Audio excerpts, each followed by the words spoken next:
Hey, this is Marcy. Welcome to a brand new episode of Behind the Lyric, a show exploring the stories behind your favorite dance tracks. I'm very honored to introduce Jan Johnston. Hi, this is Jan Johnston. I've been invited down to Behind the Lyric, so I'm going to go all the way back to the very beginning when I first met BT and was introduced to trance music. I was on my way to America pretty much for the first time and arrived in the middle of a forest in Maryland. And BT's house was gorgeous, of course. And I sat on the front step every morning while BT was going through the pieces that he was writing. And I'd be sat on the front step listening to the crickets sing in the evening and watch the sun come up. So it was a really creative time. I put the cans on and listened to this amazing piece of music that he'd written, orchestrated. And I wrote a song that was called Lullaby for Gia. Now, on my way to America, it was after a really big breakup. I was very young and naive, and I thought this was probably the love of my life, and I'd never love again, probably never sleep again. I was in that mode of not sleeping, just writing and keeping myself busy. But this song came out as a lullaby for myself, really, talking to myself, although it sort of suits everybody, I'm sure. So I was obviously thinking, well, okay, it's the end of this great big love affair. But if that's the way it has to be, that's the way it has to be.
There's always the secrets and the tales between the two people. There's always your story and his story and then the one in between. So it's like talking to a really good friend. You call them up and you tell them all your woes and it sort of eases the pain.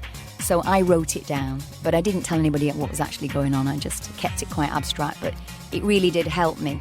Really, during this writing trip at BT's, I really did find my own strength and I knew I could go on my own even though I was very young at the time. So I was really talking to myself there and saying, you know, I can pretty much be anything I need to be. Just play real hard and you'll be able to help yourself. And I think on this trip and with this song, I really did manage to help myself. Just talking about trying to be happy and well-tuned to what the world's going to give me next. And at that time, it was lots of work and a new world in trance music. So it really was the thing that healed me. And I went on and I'm still writing and signing my songs to this day.